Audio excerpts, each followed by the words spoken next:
Terus kamu tuh lihat sosok ayah masuk ke kamar mandi gitu. Iya, ayah. Padahal ayah ada di depan kan. Iya, ayah itu bener-bener kayak ayah loh, nggak transparan, nggak apa loh, pokoknya ayah gitu masuk kamar mandi.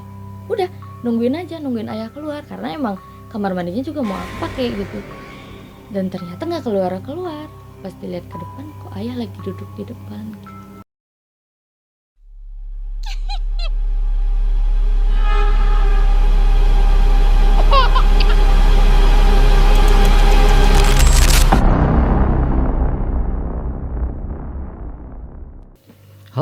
Halo. Assalamualaikum warahmatullahi wabarakatuh. Jumpa lagi di Tri Channel. Barai Tri Channel. Edisi kali ini mungkin agak sedikit berbeda ya dari cerita-cerita sebelumnya. Saya tidak langsung, saya akan menceritakan, atau intinya beginilah, saya akan menguak nih cerita dari anak saya. Katanya dia pernah mengalami beberapa hal janggal. Nah, saya penasaran gitu dengan apa yang dialami gitu, cerita-cerita atau kejanggalan apa saja yang dialami oleh anak saya ini. Dan mungkin saya juga akan menceritakan beberapa pengalaman misteri saya juga di sini. Oke, Variety Channel. Oh ya, tapi sebelum kita lanjut ke ceritanya, jangan lupa di subscribe dan tekan tombol lonceng untuk berkembangnya channel ini. Oke Baraya, tanpa berlama-lama lagi, kita kuak cerita apa nih dari anak saya nih. Oke, selamat malam. Malam ayah. Gimana Baru ceritanya? pulang nih langsung cerita. Iya dong, sengaja aku todong. Ya baik, aku punya satu cerita waktu di kampung, waktu di Jawa. Nah jadi gini, waktu itu tuh waktu masih sekolah, pernah kan ke Jawa. Saya tuh pernah dikasih tahu kalau di sana tuh ada apa ya bahasanya, karukun, yang pakai baju pangsi sama rambutnya ikal dan tinggi besar gitu. Terus saya udah tau lah cerita itu gitu ya. Nah terus di malam-malam nih aku kan minta kayak gini ke om ya, om mau bakaran dong gitu, tapi nanti malam ya gitu. Terus omnya, oh ya udahlah, kita waktu udah, kalau gak salah selesai maghrib itu tuh udah siap, kita tuh udah bakar-bakaran di luar. Nah karena di situ tuh baru dipasang wifi, jadi aku kan bawa HP, jadi fokus terus ke HP kan. Nah tiba-tiba ibu aku tuh tiba-tiba kayak gini, Jang anterin yuk gitu kan, karena warung tuh jauh dari rumah tuh, warung tuh jauh, harus ke jalan lah gitu. Nah dan di jalan itu tuh kita tuh harus ngelewatin kebun, harus ngelewatin pokoknya kampung gitulah, ngerti kan, kayak dalam gitu. Nah terus oh ya udahlah gitu, aku kan nggak lihat jam, sebenarnya nggak lihat jam, karena keasikan main HP itu. Ibu tuh bilang anterin yuk, mau beli kecap katanya gitu. Yaudah ayo gitu. Terus pas nganterin itu tuh pas di jalan tuh kayak aduh kan gelap nih, di kanan kiri tuh nggak ada lampu sama sekali karena kan kebun pisang gitu. Terus kayak nggak berani nih, jadi nunduk terus sampailah ke warung. Udahlah kita skip ceritanya, langsung beli. Pas pulang ada satu rumah warna biru, pokoknya aku lagi kayak gini nih, terus tiba-tiba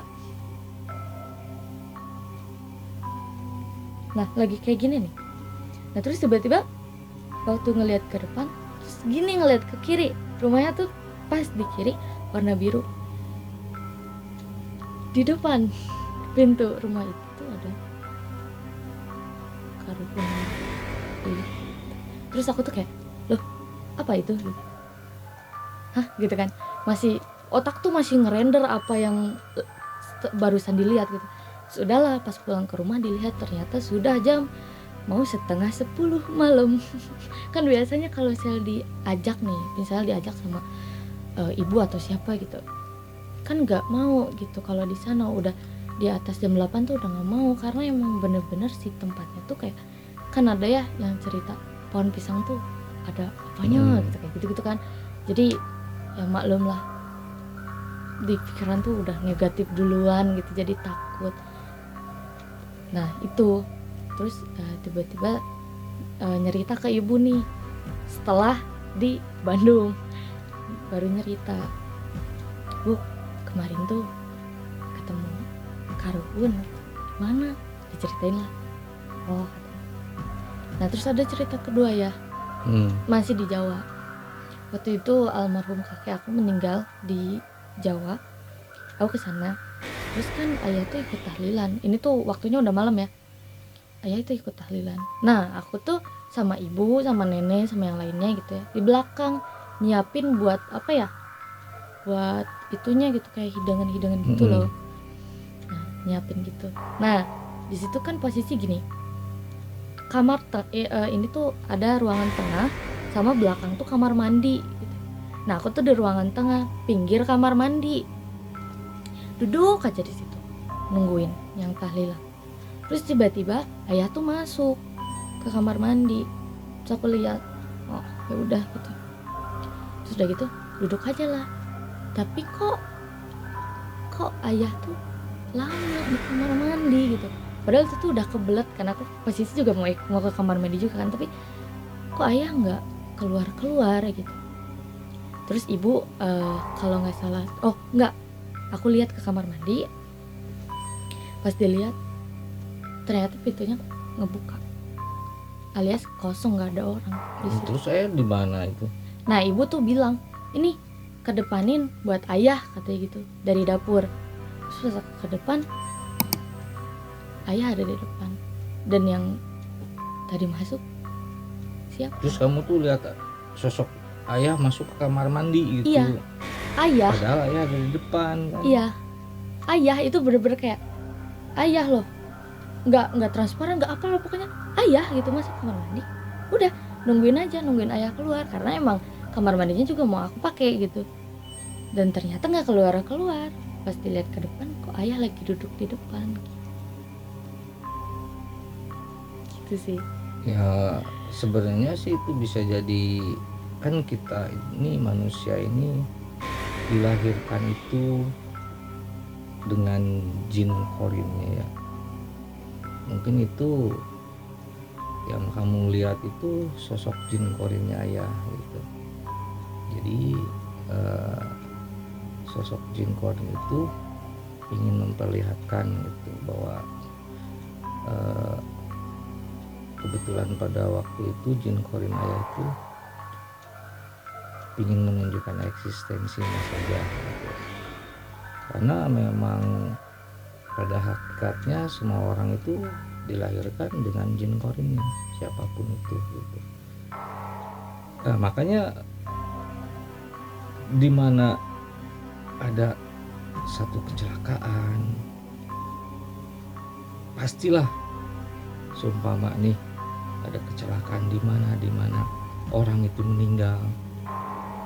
Nah, pasti jadi cerita kan. Oh, kemarin yang meninggal itu gentayangan di situ. Itu sebenarnya jin korinnya. Jin korinnya yang nampak itu. Kalau orang yang sudah meninggal itu sudah di beda alam lagi itu. Nah, itu jin korinnya itu yang akan menjiplak gitu, atau mereka ulang pas waktu kejadian kecelakaannya. Jadi dia nanti yang akan menampakkan si orang yang sudah meninggal itu gitu. Jadi itu memang jin korin gitu. Karena ayah juga bukan hanya kamu aja. Waktu dulu ayah kerja di suatu tempat di restoran, itu teman ayah juga pernah ngelihat kan, kalau pulang tuh di restoran pulang jam 11 malam ya. Malam. Nah, ayah tuh padahal masih di atas, masih ganti baju untuk pulang. Sementara teman ayah tuh di bawah. Lihat ayah jalan tanpa ekspresi, muka pucat, jalan, ditanya sama teman ayah itu, kemana lu? Pulang. Ayah ditanya itu nggak jawab sama sekali, langsung keluar ruangan. Nah, kok ya aneh juga, teman ayah itu aneh, kok ditanya diem gitu. Selama beberapa menit ayah turun, lihat ayah dia kaget, loh bukannya kamu tadi udah pulang? Lah aku masih di atas dari tadi. Emang kenapa? Barusan aku lihat kamu itu keluar, pulang. Aku sapa nggak jawab. Enggak lah, saya tuh dari tadi masih di atas. Nah kebetulan ayah tuh paling akhir pulang sendiri, dan memang di tempat restoran ayah dulu kerja tuh di atas itu memang kalau diceritakan lumayan banyak kejadian hal-hal yang anehnya gitu. Nah, kenapa ya flashback cerita ke situ? Itu tadi nyamuk yang tadi, berarti jin korin ayah gitu yang hadir itu, yang nunjukin padahal ayah tuh masih di atas gitu, sementara teman ayah tuh lihat perwujudan ayah aja, cuma yang dia lihat itu muka ayah tuh pucat gitu. Beda lah, ditanya kok diem aja gitu, sombong kali gitu. Ternyata memang itu bukan ayah gitu. Ya, udah ayah bilang ke teman, udah jangan dihiraukan gitu. Nah seperti itulah yang namanya jin korin itu pasti ada, semua orang pasti ada jin korinnya gitu. Udah tahu sekarang. Padahal itu ceritanya waktu Ajeng kecil ya? Iya. Baru terjawab sekarang. Iya itu, dan memang di restoran itu pun ayah sempat diganggu juga. Itu pas waktu mau maghrib, ayah tuh mau wudhu, kita mau ibadah aja masih diganggu. Ceritanya tuh ayah mau wudhu, masuk kamar mandi, dia buang air kecil dulu, mungkin pas entah apalah, mungkin keganggu dia atau bagaimana. Tuh kaget pas begitu mau ambil wudhu, membelakangi toilet, itu tuh ada barang botol kosong kali ya, botol kosong bekas sampo, dan itu sebenarnya dari jarak toilet sama lantainya itu cuma 10 cm paling tinggi itu. Karena sebelumnya ya lihat ada botol kosong di situ. Pas begitu ayah mau ambil wudhu, ngebelakangin itu botol sampo yang kosong, ayah dikagetkan dengan suara botol kosong itu kayak dibanting. Dak, keras banget, kayak botol tuh dibanting lah. Suaranya kayak gimana tuh kalau dibanting? Dak, kaget ayah. Nengok ke belakang, dilihat si botol itu udah jatuh di lantai itu, padahal cuma 10 cm. Logikanya kalau itu jatuh kena angin atau kenapa nggak akan sampai sekeras itu, cuma tek gitu. Iya, bunyinya pun kayak dibanting lah, orang ngebanting botol kosong kayak gimana. Ya nengok ke belakang, lihat si botol itu udah jatuh, istighfar ya, astagfirullah, apa ini? Orang mau beribadah aja masih diganggu. Nah makanya itulah, makanya kita tuh ada doanya masuk kamar mandi, biar ya itu tidak diganggu dengan hal-hal seperti itu. Karena memang notabene-nya makhluk-makhluk astral itu sukanya tuh di kamar mandi, di tempat-tempat pohon-pohon yang tinggi, pohon yang rimbun gitu kan. Ya yang menurut kita angker lah gitu. Nah itu jadi istilahnya kita tuh harus intinya gini, kita jangan takut dengan yang namanya makhluk astral, apapun namanya itu, makhluk halus apalah, jin, setan apalah. Yang penting kita selalu ingat adanya Allah, terus selalu berdoa dimanapun, dalam keadaan apapun.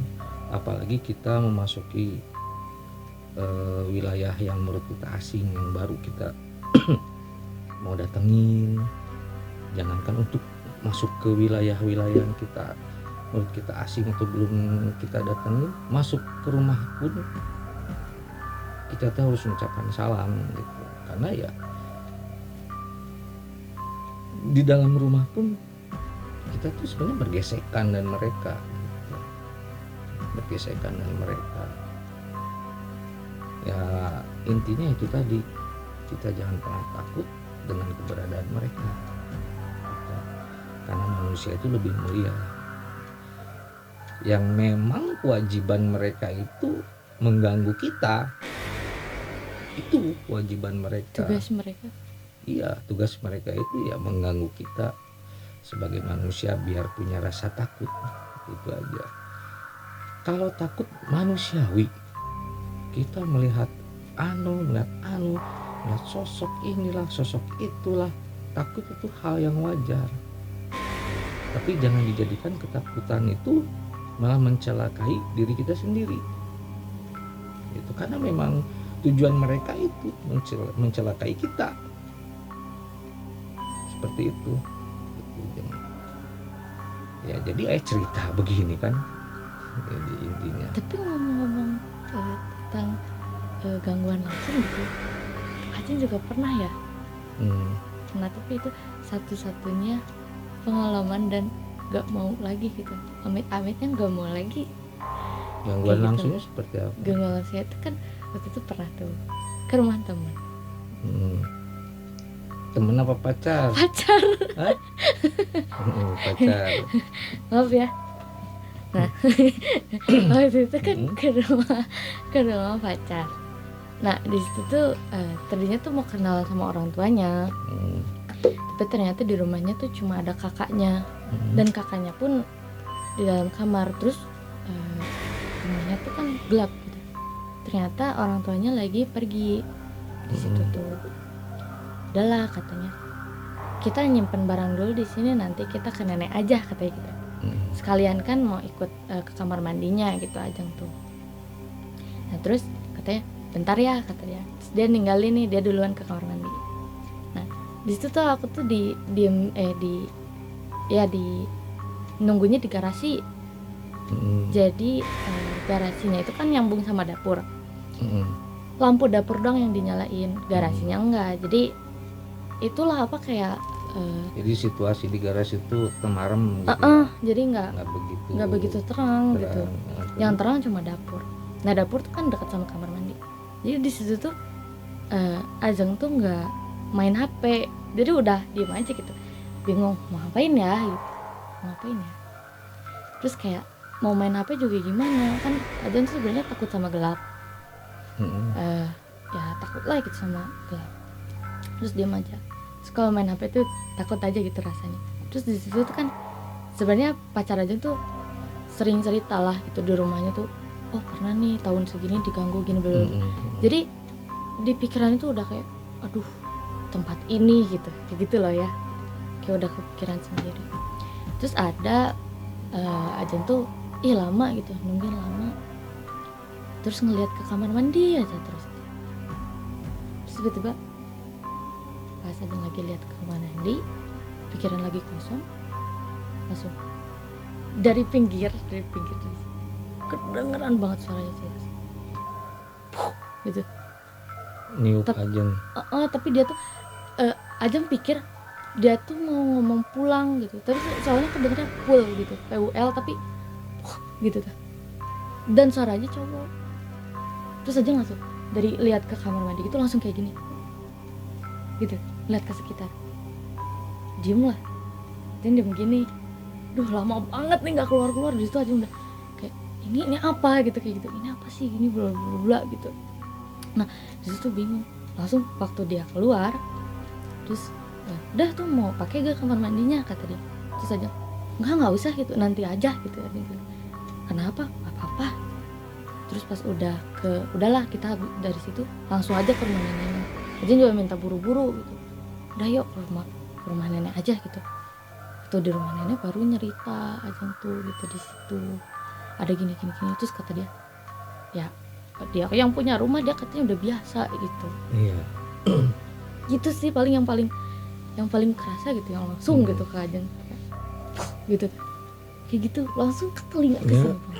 mungkin menurut ayah sih itu apa ya, dia itu cuma pingin kenalan aja gitu. Pingin sama Ajeng itu nih, intinya pingin menunjukkan eksistensi kalau dia itu ada. Itu aja sebenarnya nggak begitu mengganggu sih. Baik. Cuma mungkin Ajeng itu di situ kebetulan lagi ngelamun, atau banyak yang ya lagi ngelamun lah intinya.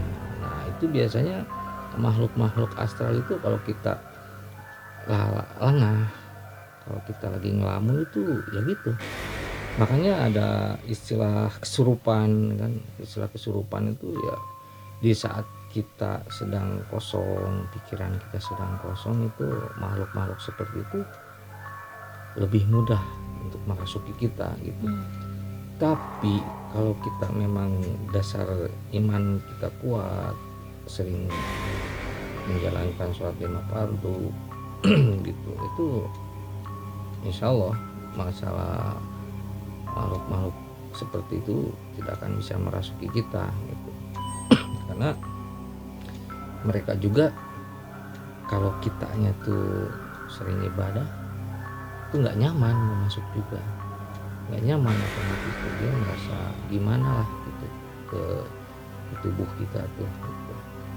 Jadi intinya kata ayah tadi bilang tuh, kemanapun kita tuh jangan luput dari berdoa, minta perlindungan pada Allah Subhanahu Wa Taala, karena semua yang memberi kita keselamatan apapun itu dari Allah Subhanahu Wa Taala gitu loh Jen. Ya ini sih hanya sekedar antara cerita Ajeng sama ayah ya tentang pengalaman kita masing-masing, bahwa memang sebenarnya ayah pun banyak lah cerita pengalaman masalah misteri ini. Ya mungkin Variety Channel untuk edisi kali ini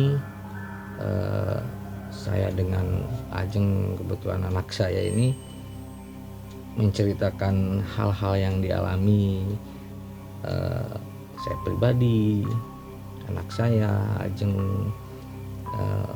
untuk berbagi lah pada Variety Channel bahwa memang setiap manusia pasti punya pengalaman masing-masing, terutama pengalaman mistisnya gitu ya.